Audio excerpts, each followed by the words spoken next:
अस्सलाम वालेकुम व्यूवर्स, जैसा कि आप जानते हैं कि आज हमारे स्टिचिंग कोर्स की 16 क्लास है माशाल्लाह। और आज हम डिस्कस करेंगे बेल्ट वाली शलवार के बारे में। तो जो बेल्ट वाली शलवार है, यहाँ पे जो मैंने पहले पैटर्न में आपको सिखाई थी वो सिंपल शलवार थी बेल्ट वाली। अब मैं आपको कलियों के साथ बेल्ट वाली शलवार का तरीका सिखाऊंगी। बेसिकली ये वाली जो शलवार है बेल्ट वाली, ये 4 कलियों वाली शलवार और ये वाली शलवार, इन दोनों शलवारों का, ये इस वाली शलवार का और बेल्ट वाली शलवार का, ये दोनों का मिक्सअप है ये शलवार। इस तरीके को अगर आप समझ जाते हैं तो आप 2 शलवारों को अच्छे तरीके से समझ जाएंगे। ठीक है, तो चलें मैं आपको पैटर्न बना के दिखाती हूँ। इस पैटर्न के अकॉर्डिंग आपने शलवार की कटिंग करना सीखनी है। बेसिक साइज़ेस जो मैंने आपको शलवार के बताए थे 36 इंच लेंथ, वही सेम रहेगी, लेकिन थोड़ा सा तरीका डिफरेंट होगा।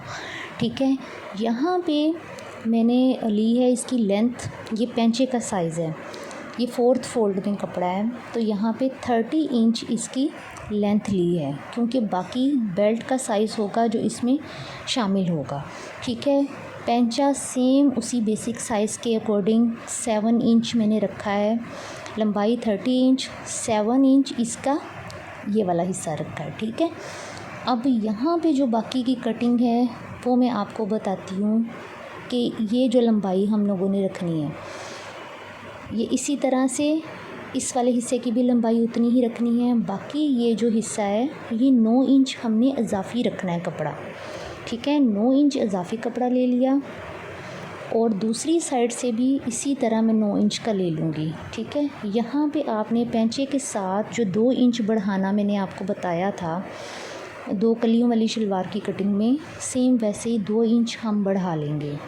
ठीक है, जब आप कपड़े के ऊपर इसकी कटिंग करेंगे तो आपको और भी ज़्यादा अच्छे से समझ आ जाएगा। दूसरी साइड पे भी हम ऐसे ही 9 इंच के ऊपर निशान लगाएंगे। ये 9 इंच का लंबाई है और 2 इंच ये ऐसे ही निशान लगाया है पौंचे का। अब इन दोनों लाइनों को हम एक दूसरे के साथ मिला देंगे, तो ये हमारे कुंदे बन गए हैं। ये दोनों डबल फोल्ड में है, ये पैटर्न, ये भी डबल फोल्ड है, ये भी डबल फोल्ड है। ठीक है, तो आप इसी पैटर्न के अकॉर्डिंग जब प्रैक्टिस करेंगी अपनी कॉपी के ऊपर आप ऐसे ड्रॉ कर लिया करें और साथ में मेजरमेंट वगैरह लिख लिया करें, ताकि आपको ये सारा तरीका अच्छे से समझ में आ जाए और याद हो जाए। और जब आप पेपर के ऊपर इसकी कटिंग करेंगे या छोटे कपड़े के ऊपर इसकी कटिंग करेंगे तो इन मेजरमेंट्स को आपने याद रखना है। ये जो पौंचे का कपड़ा है ये मेरे पास 4th फोल्ड में है, ये दोनों जो कुंदे के कपड़े हैं ये डबल फोल्ड में मेरे पास हैं, जैसा हम शलवार कटिंग करते वक्त रखते हैं। ठीक है, ये मेरे पास बेल्ट का साइज़ है। बेल्ट का साइज़ मैंने आपको अपनी फ़र्स्ट पैटर्न वीडियो में बताया था कि किस तरह से हम बेल्ट का साइज़ निकालते हैं। ठीक है, इसकी लंबाई 9 इंच है।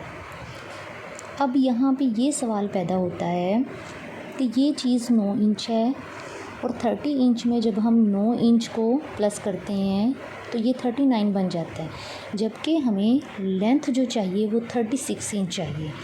तो ये लंबी हो जाएगी, आपके जहन में आ रहा होगा लंबी नहीं होगी, वो इस तरह नहीं होगी, क्योंकि 2 इंच हम इसमें से लास्टिक की फ़ोल्डिंग के लिए निकाल देंगे। ठीक है, ये मान लें कि लास्टिक की फ़ोल्डिंग के लिए 2 इंच निकल गए, बाकी रह गया हमारे पास 7 इंच। ये 7 इंच हो गया हमारे पास। अब 30 और 7 37 बन गया। अब बात यहाँ पे ये आती है कि जब हम बेल्ट को कुंदों और पौंचों के साथ अटैच करेंगे तो 1 इंच सिलाई का मार्जिन होगा और टोटल हमारे पास लेंथ तैयार 36 इंच रह जाएगी। इस तरह से पैटर्न बना के आप भी सीखें। और चलें वीडियो को स्टार्ट करते हैं और कटिंग मैं आपको इस शलवार की बताती हूँ। तो यहाँ पे शलवार की जो मैंने तैयार शलवार मुझे चाहिए उसकी लेंथ होगी 36 इंच। 36 इंच टोटल होगी। यहाँ पे बेल्ट का साइज़ निकाल के फिर मैं इसकी मेजरमेंट करूँगी तो आ गया मेरे पास 30 इंच। ठीक है, 30 इंच के ऊपर मैं निशान लगा लूँगी। ये मेरे पौंचों का साइज़ होगा जो मैं निकालूँगी। ठीक है, इस तरह से दोनों साइड्स के ऊपर 30-30 इंच का निशान लगा के स्केल की मदद से इस लाइन को मैं सीधा कर लूँगी। ये मेरे पास पोंचों का कपड़ा हो गया है। जो ऊपर वाला मेरे पास कपड़ा बचा है उसमें से हम कुंदे निकालेंगे। ठीक है, इसको मैं इस तरह से फ़ोल्ड कर लेती हूँ ताकि आपको बताने में मुझे आसानी रहे और आपको समझने में आसानी रहे। ठीक है, एक बार फिर रिपीट कर रही हूँ। ऊपर वाला मेरे पास पोंचों का कपड़ा है, नीचे कुंदों का कपड़ा है। ठीक है, अब इस तरह से ये कपड़ा मेरे पास 4th फोल्ड में कपड़ा है। अब जैसा कि पैटर्न में हम लोगों ने 9 इंच इजाफी रखा था, सेम उसी तरह यहाँ से मैं 9 इंच के ऊपर बढ़ा के निशान लगाऊंगी ऊपर से। यहाँ से देखें 9 इंच के ऊपर मैंने निशान लगा लिया। दूसरी साइड से भी 9 इंच के ऊपर निशान लगा लिया है। इस लाइन को अब मैं सीधा कर लूँगी और फिर कटिंग कर लूँगी इसकी मैं। ये तरीका आपको उस वक़्त इजी लगेगा जब आप अच्छे से पैटर्न बनाना सीख जाती हैं। एक कॉपी पेंसिल अपने साथ रखा करें जिस पे आप सारी मेजरमेंट्स वगैरह लिख सकें। अब ये देखें, अब ऊपर वाले कपड़े को मैं कटिंग करके अलग कर लूँगी। ठीक है, यहाँ से मैंने 2 इंच रखा है कपड़ा पैंचे का, यानी 7 इंच और 2 इंच। 7 इंच पैंचे का कपड़ा हो गया और 2 इंच मैं यहाँ से रखूँगी। यहाँ भी 9 इंच का निशान लगाया। जैसा पैटर्न में हमने दोनों साइडों के ऊपर 9 इंच रख के 2-2 इंच का निशान लगाया था और स्केल की मदद से उनको आपस में मिला दिया था। सेम उसी तरह जब कपड़े के ऊपर हम कटिंग करेंगे तो इस वाली लाइन को 2 इंच वाली को दूसरी वाली लाइन के साथ मिला देंगे और फिर इसकी कटिंग करेंगे। ठीक है, अब मैं इसकी कटिंग कर लूँगी। ये आप इस तरीके से भी एक दूसरे के ऊपर रख के कटिंग कर सकते हैं। ये देखें, इस तरह से दोनों कपड़ों को जोड़ा, 2-2 इंच का जो हमने लाइन लगाई है उन्हें एक दूसरे के ऊपर रखा और कटिंग कर ली। ठीक है, और आप सीधी सीधी भी कटिंग कर सकते हैं। दोनों तरीक़ों से आप कटिंग कर सकते हैं, सेम तरीका ही है। ठीक है, यहाँ से यहाँ तक अब मैं कटिंग कर लूँगी।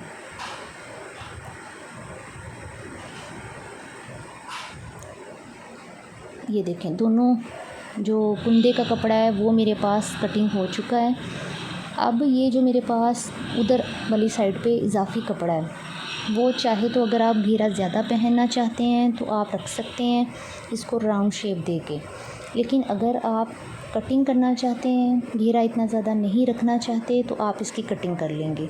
मैं यहाँ पे इसकी कटिंग कर रही हूँ। ठीक है, अब ये देखें, कुंदों का कपड़ा हो गया मेरे पास। इसके साथ ये पैंचों का कपड़ा है, इसको मैं डबल करके दिखाती हूँ आपको। ये देखें, ये अब इस बेल्ट वाली शलवार के नीचे वाले हिस्से की कटिंग हो चुकी है। अब रह गई बात इसकी बेल्ट की, तो मैं आपको बेल्ट कटिंग करके दिखाती हूँ। ये मेरे पास बेल्ट का कपड़ा है जिसकी लेंथ है 18 इंच टोटल। इसे मैं इस तरह से रख लूँगी ऐसे। अब ये लेंथ मुझे चाहिए 9 इंच और ये पूरी लेंथ है मेरे पास 9 इंच ही हमें चाहिए। और इसकी चौड़ाई मैं रखूँगी 24 इंच। अब यहाँ भी बात आती है कि 24 इंच किस मेजरमेंट के अकॉर्डिंग हमने रखा है, तो आप उसी फॉर्मूले को फॉलो करेंगे जो मैंने पहले आपको बताया था कि हिप के साइज़ में या शर्ट के साइज़ में 2 इंच बढ़ा के रखेंगे तो बेल्ट का साइज़ निकलेगा। उम्मीद है आपको सारी वीडियो की समझ आ गई होगी। अल्लाह हाफिज़।